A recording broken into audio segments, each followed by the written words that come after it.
That's Nick. And that's Joseph. And today we're here to talk about Left-Handed Girl, the solo directorial film by Shih-Ching Tsou, which premiered at the 2025 Cannes Film Festival in the Critics Week sidebar. It is notably Taiwan's submission in the category of Best International Feature for this year's Academy Awards. Netflix released it in a limited theatrical run on November 14th, and it will be available to stream on their service starting November 28th, 2025.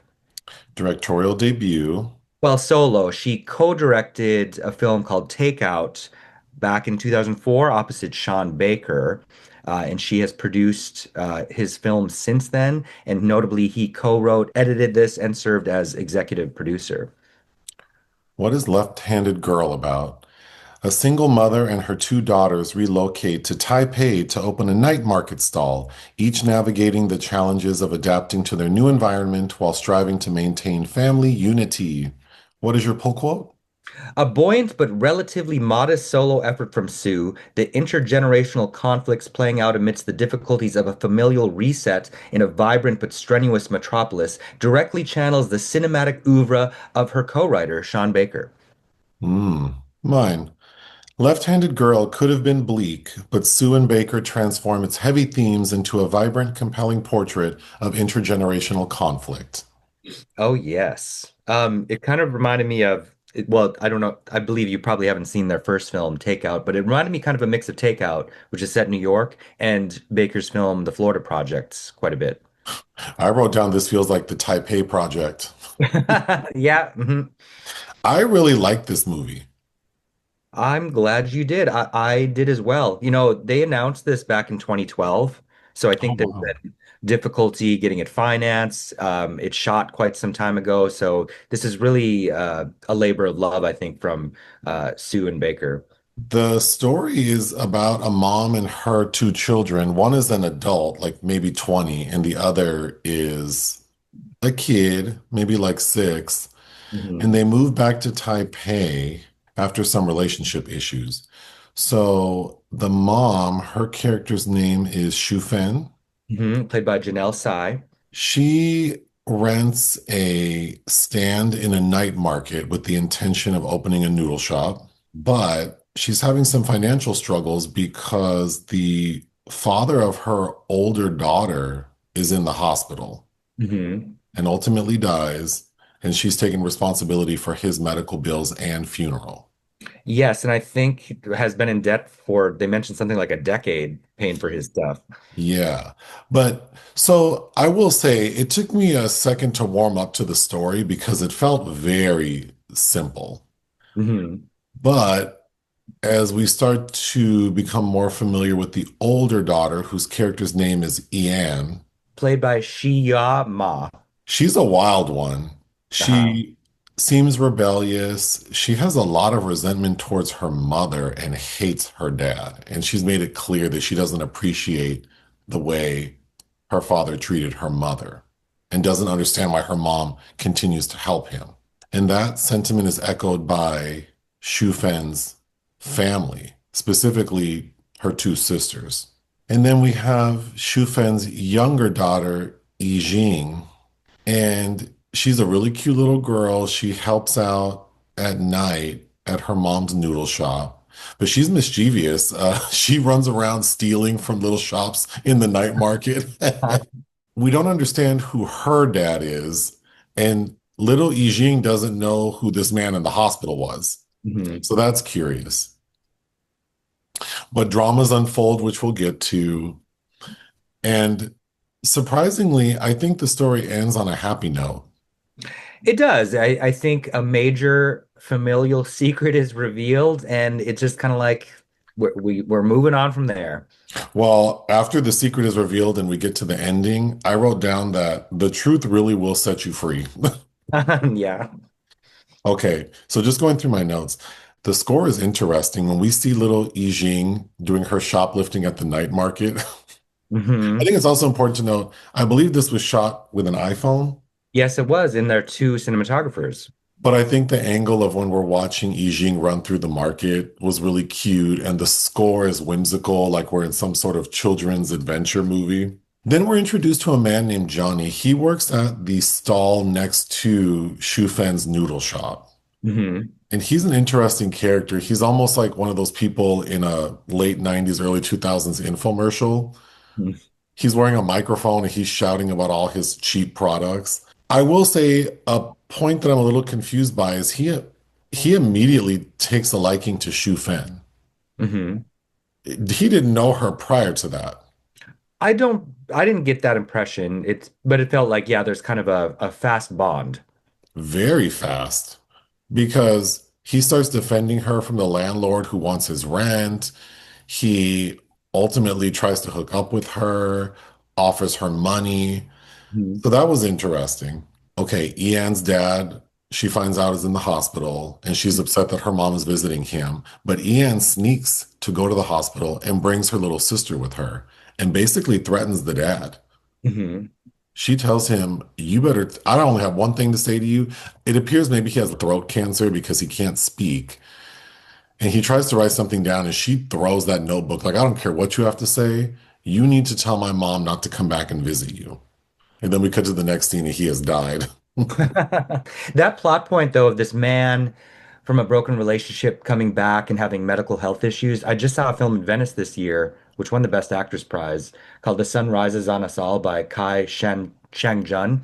And that is the dramatic catalyst in that film, which I find interesting. And there are actually several other films that premiered this year that this has striking similarities to, Oh, including Renoir by Chi Hayakawa and Girl by Shu Qi, that major actress making her directorial debut. Like all these Asian women directors making these films kind of centered around this small child and this chaotic environment going on in the background. I did want to say that I think there's a lot of humor in this movie, Hmm. I thought, because it's kind of melodramatic Yes. and then it's so vibrant, like seeing Taipei at night and we get shots of Ian and her sister on bikes riding around. There's a lot of life to this movie. Hmm. But then when I start thinking about all the drama behind the story, it does feel bleak. I also was thinking make a great double feature with Dee Dee. Oh, interesting. Well, also Joan Chen is a single mother, albeit Hmm. in the US, but kind of having a similar, problem dealing with two children that are growing up quickly. I wanted to say the food at Shu Fen's noodle shop looked really good. Yes, it did. Don't watch it hungry. No. Okay, so the first time we meet Grandma, Yijing is being taken, and she says that she doesn't want to go to Grandma's because Grandma never takes showers. She smells like stinky tofu. So I thought we were going to meet some dingy old lady in like a hoarder's apartment. But when we meet Grandma, she's really put together. So I was surprised that she feels like her grandma smells bad. And her grandma's about to have her 60th birthday, and it's a woman who is quite concerned with how she looks. Okay, let's talk about the grandma. First of all, the performance is the most OTT. Oh, yes. She felt like she was in a soap opera, but I enjoyed it. I did too. And she's played by Xin-Yan Chao, by the way. Okay, so grandma's main thing, besides, I think culturally, like she favors her son. She is very concerned about her appearance. Her two other daughters have convinced her that she needs to stop helping Shu Fan by giving her money. But a plot point that I'm very confused by is I think I took it as the grandma is helping people sex traffic. She's doing something quite illegal, yes, which is Be- ties into the finale of the film. Because she says we see her meeting with a man who says, like, you have to take these girls to the airport, bring them in the country, do this, do that. Here are fake passports. We find out that she goes to the US twice a month. And then we see two young women being brought to her. Yes. So I assume that maybe she's playing ignorant, but she is having young women from Taiwan taken to the US for some purpose and Hmm. getting money for it, of course. Well, because her house gets raided in the finale, and it just so happens that little Yi Jing thinking that she's doing a good deed for her family and knowing that her mother needs money, has stolen the fake passports out of grandma's house and has brought them to a pawn shop. Which is a really important plot point because when we first see Yijing shoplifting, I was a little like, why do we need this? But then when you realize, like, oh, it's kind of priming her for, like, oh, she's going to steal the envelope with the passports because she thinks they're valuable. We also had a scene prior where she goes with her mom to pawn items because the mom's trying to pay the rent on the noodle stand.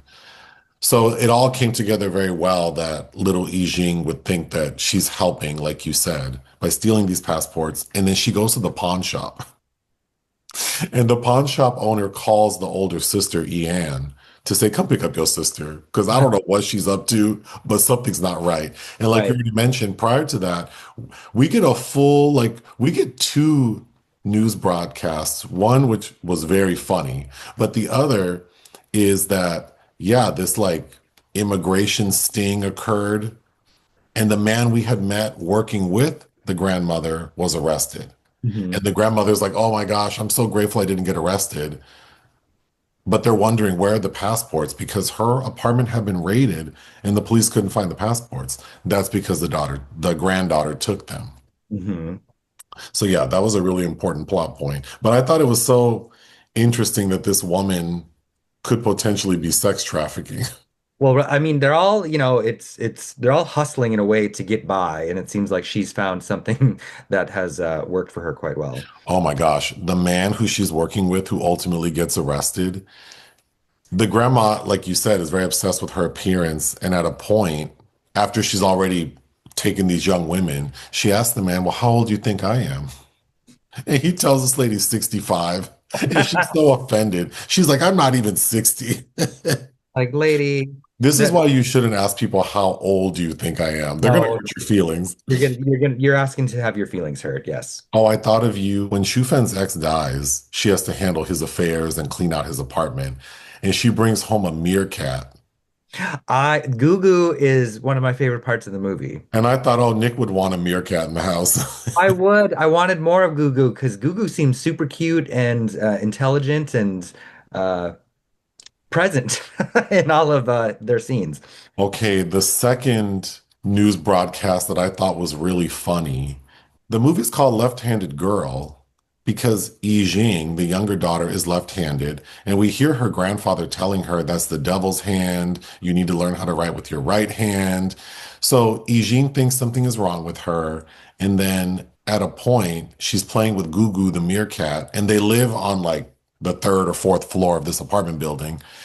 She's playing with Gugu the meerkat and she throws a ball and the ball happens to fly out the patio window and the meerkat jumps out the window and lands on a motorcycle rider, which causes the motorcycle rider to get into a bad accident and the meerkat is killed. Yes. But the news broadcast for that incident I thought was so funny. And then, of course, Yijing thinks her devil's hand is in action because that's the hand that threw the ball. Oh, did that also remind you of a hamster's demise and if I had legs, I'd kick you? Oh, I didn't even think about that. But yes, poor animals getting run over. So getting back to the older daughter, she she has her own job selling those cocaine infused hazelnuts or whatever they were. But the betel nuts. The Mhm. Betel, she works at the Betel nut stand, which also we get a sense maybe, sex work could happen there. People expect things to happen. But of course, she's also expected to work at her mom's noodle shop and help out. So we see her there, and this young lady couldn't be more over it. Oh God, when they're spitting out the is it boba on the wall? Yes. And at first I was very bothered by her, but as we start to learn what she's been through and ultimately the secret that's revealed, I better understood why she is so frustrated and angsty. Yeah, she's kind of suffering from arrested development again, but because of a major secret, and also the behavior of her biological father. Right. But at a point, she's sitting at the noodle stand when some people recognize her, and there's some old high school friends. who are like, oh my gosh, we didn't know you were back in Taipei. Which university do you go to? Well, I don't go to university. I work at the noodle stand. Oh, well, we thought you'd be doing something better.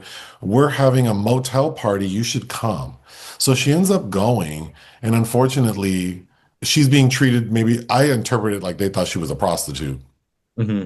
So of course she's offended and leaves. Then we get Johnny, the man who works next to the noodle shop. He ends up coming over to Shu Fen's house, and he's not my flavor, but he's a very nice man. And he comes over with a bottle of brown liquor, and they start drinking, and it's very clear Shu Fen needs a release. But before they can get to action, she falls asleep. I thought, well, again, a lot of humor in this story. The way it's shot, we get a shot of Johnny and Shufen getting frisky in bed while the meerkat is watching that I thought was really cute. Okay, we see Ian having sex with her boss, and then shortly thereafter, we see her vomit. So, of course, it's like, oh, she's pregnant. But we get the scene where she does the pregnancy test. Then she tells the man she's pregnant. And then guess who confronts Ian at her job? Her boss's wife. And that lady doesn't care anything about her man cheating. She's upset with Ian.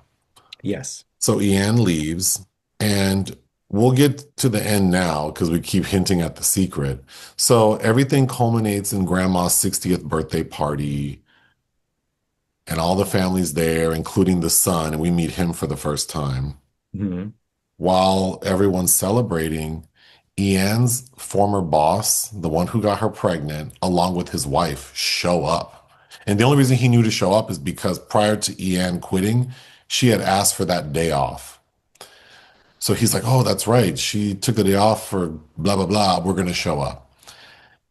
And that lady confronts Ian, basically saying, if you're pregnant with a boy, that baby is mine because we need a son in order to get like the family's fortune, Huh.